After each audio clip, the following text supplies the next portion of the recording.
Hello students, आज हम study करेंगे effect of dielectric on capacitance of capacitor.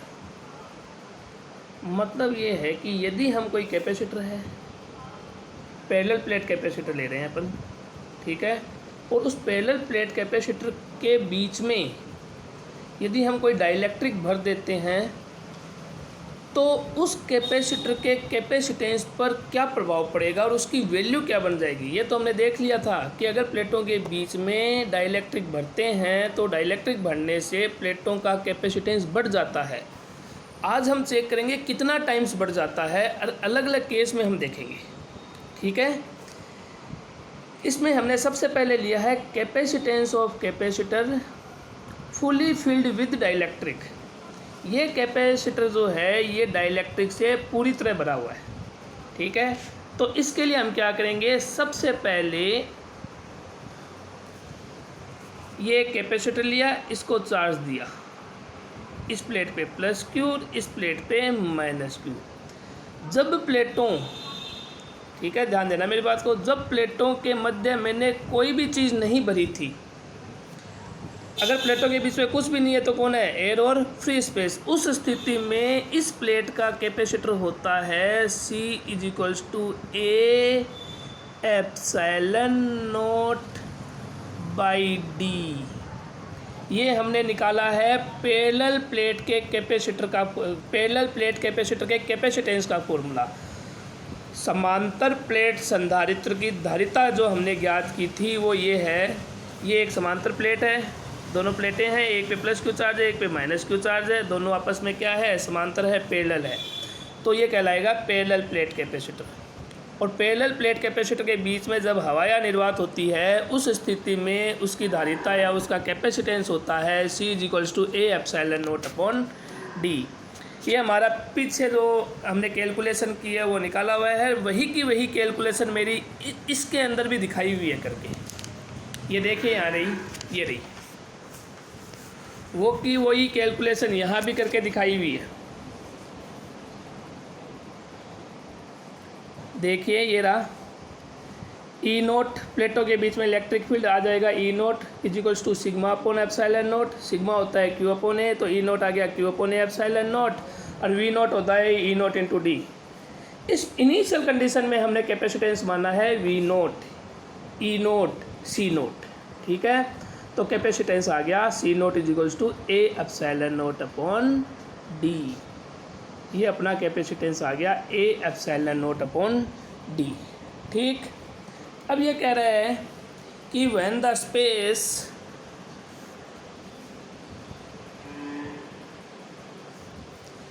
ये बोला when the space between the plates is filling with dielectric medium. अब ये देखिए, ये प्लेटें थी, हमने यहाँ पर पूरी तरह एक डाइलेक्ट्रिक भर दिया है इस तरीके से, और उस डाइलेक्ट्रिक का डाइलेक्ट्रिक कांस्टेंट था epsilon R। Epsilon R dielectric constant का एक डाइलेक्ट्रिक हमने प्लेटों के मध्य भर दिया। मतलब एक ऐसा पैरा विद्युत हमने प्लेटों के बीच में भर दिया, पैरा विद्युत पदार्थ हमने प्लेटों के बीच में भर दिया जिसका पैरा विद्युतांक था एप्सिलॉन R, ठीक। अब देखिए आगे क्या हो रहा है। जैसे ही हमें ये डाइलेक्ट्रिक प्लेटों के बीच में भरेंगे तो मेरे को पता है डाइलेक्ट्रिक भरने से प्लेटों के बीच का इलेक्ट्रिक फील्ड गिर जाता है। कल ही हमने स्टडी किया है, जैसे ही हम डाइलेक्ट्रिक भरेंगे प्लेटों के बीच का इलेक्ट्रिक फील्ड गिर जाएगा। कितना गिरेगा, उतने टाइम्स गिरेगा जितना हमने इसके मध्य भरा है। कितना वैल्यू का भरा था, एप्सिलॉन R वैल्यू का, तो डाउन कितना आएगा, एप्सिलॉन R का ये रहा, ठीक है। ये देखिए नीचे यहाँ इलेक्ट्रिक फील्ड डाउन आ गया E = E0 upon epsilon R। अब आगे देखिए इतना आ गया, तो पोटेंशियल डिफरेंस कितना आएगा, पोटेंशियल डिफरेंस भी गिरेगा, कितना गिरेगा, V = ED, V = ED, तो V आ गया E0 by epsilon R × D। इतना पोटेंशियल डिफरेंस गिर गया। कैपेसिटेंस कितना हो जाएगा, C = Q अपॉन V, तो C बराबर आ जाएगा Q अपॉन V की वैल्यू है E0 upon D into epsilon are. तो सी आ जाएगा सोल्व करने पर epsilon are into C note. क्यों? क्योंकि ये वैल्यू क्या हो गई, ये वैल्यू तो सी नोट है।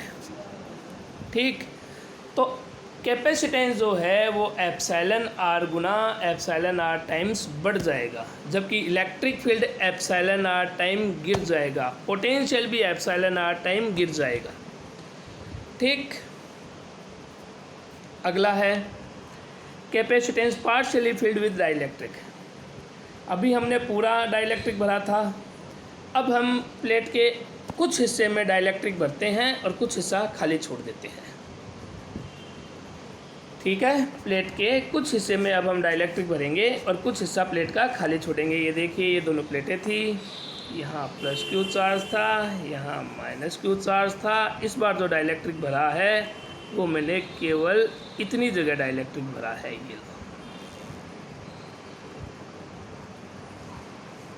ये डाइलेक्ट्रिक हमने इस प्लेटों के बीच में भर दिया।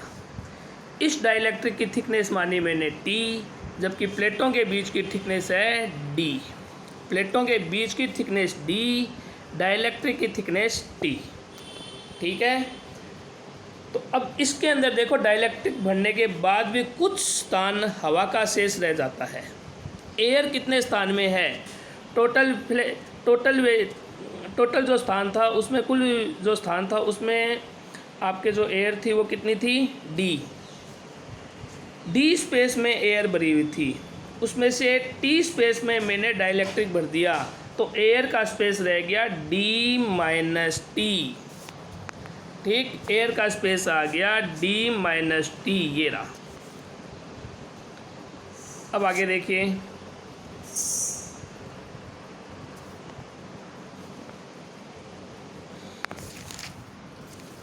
अब वही तरीका, जब डाइलेक्ट्रिक नहीं भरा हुआ था उस स्थिति में हवा या निर्वात थी।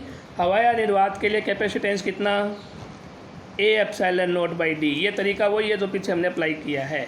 इसको हमने पैरेलल प्लेट कैपेसिटर में भी किया था, जस्ट इससे पहले वाली कैलकुलेशन में भी किया है, और इसमें भी ये वाला वैल्यू कर रहे हैं। आप चाहो तो ये वैल्यू डायरेक्ट भी रख सकते हो, आप चाहो तो ये थोड़ा सा सोल्व करके भी दिखा सकते हो, बस अच्छा लगेगा।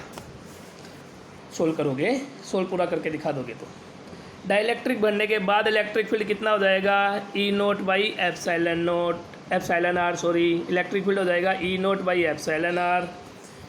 वी कितना आएगा? वी आएगा, देखना, वी इज इक्वल्स टू होता है ई डी। तो एक तो एयर के लिए है E naught into d, d कितना है एयर के लिए? डी माइनस टी, प्लस दूसरा इलेक्ट्रिक फील्ड है E naught upon epsilon r into t. ये जो वैल्यू बन के आ रही है ये आएगी पोटेंशियल डिफरेंस की। ये यहाँ आपके लिखा हुआ भी है, E naught into d minus t plus E naught by epsilon r into t. क्यों आया वो समझ लीजिए। पोटेंशियल डिफरेंस प्लेटों के बीच में दो कारण से मिल रहा है। एक, प्लेटों के बीच में डाइलेक्ट्रिक भरा हुआ था और एक एयर भी था, तो एयर के कारण इलेक्ट्रिक फील्ड मिला था ई नोट, तो वैल्यू हो गई E naught into d, E naught into d minus t, air का स्थान, प्लस जो हमने डाइलेक्ट्रिक बनाया, पैरा विद्युत बनाया, उसकी थिकनेस है टी, तो ये आ जाएगा, उसका इलेक्ट्रिक फील्ड था E naught by epsilon r into t, तो दोनों का सम आएगा। यहाँ ध्यान रखना ये चीज़। आगे इसको सोल्व किया, ई नोट बार आ गया, ई नोट बार आते ही ये वैल्यू बन गई ई नोट डी,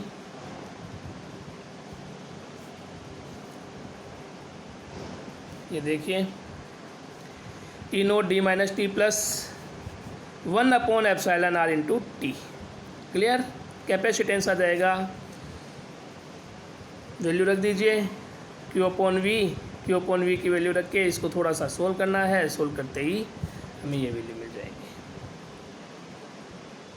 ठीक, नेक्स्ट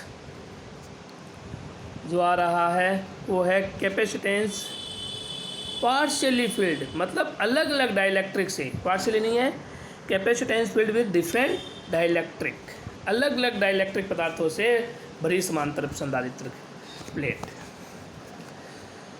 प्लेटें, प्लेट 1 और ये प्लेट 2। बीच में भरा एप्सिलॉन R1 पहला जिसकी थिकनेस है T1, दूसरा भरा एप्सिलॉन R2 थिकनेस है T2, तीसरा भरा एप्सिलॉन R3 थिकनेस है T3, इस तरीके से आगे तक बढ़ते जाएंगे। ठीक है, ये सब बढ़ने के बाद भी कुछ स्थान हवा का शेष रह जाएगा। इतना सब कुछ बढ़ने के बाद भी कुछ स्थान यहाँ पर हवा का शेष रहेगा। अब वही इलेक्ट्रिक फील्ड जब हवा या निर्वात के कंडीशन में, मतलब जब डाइलेक्ट्रिक नहीं भरा था, उस स्थिति में इलेक्ट्रिक फील्ड हमें पता है वो आएगा C0 = A epsilon not upon D। Same पीछे वाली कैलकुलेशन है। ठीक है, अब आफ्टर डाइलेक्ट्रिक के लिए देखिए, पहले डाइलेक्ट्रिक के कारण इलेक्ट्रिक फील्ड आया E0 बाई एप्सिलॉन R1, दूसरे के कारण आया E0 बाई एप्सिलॉन R2, तीसरे का कारण आया E0 by epsilon R3, up to n times तक चलता गया ये। ठीक, पोटेंशियल डिफरेंस V = E0, अलग अलग थिकनेस आ जाएगी। D माइनस ये किसकी है, ये एयर की है। ये जो थिकनेस आई है ये वाली, ये तो एयर की है, तो एयर का स्थान प्लस अलग अलग डाइलेक्ट्रिक के कारण। ठीक है, इन दोनों के कारण ये मिला। इसको हमने यहाँ सोल्व किया, सोल्व करने के बाद हमें ये वैल्यू मिल के आएगी। ठीक, इस तरीके से हमें इसको देखना है। ध्यान से आप नोट्स में पूरा लिखा हुआ है, उस चीज़ को समझिए मैंने किस तरीके से किया है। फिर भी अगर आपके कोई प्रॉब्लम आई है तो मेरे से आप डिस्कस कीजिए। इतना मैटर इसमें करने के बाद, कैपेसिटर में करने के बाद, कैपेसिटर का चैप्टर कंप्लीट होता है। इसमें कुछ न्यूमेरिकल्स जो है वो बढ़िया कैटेगरी के बनते हैं, उसको हम आगे सोल्व करेंगे। ठीक।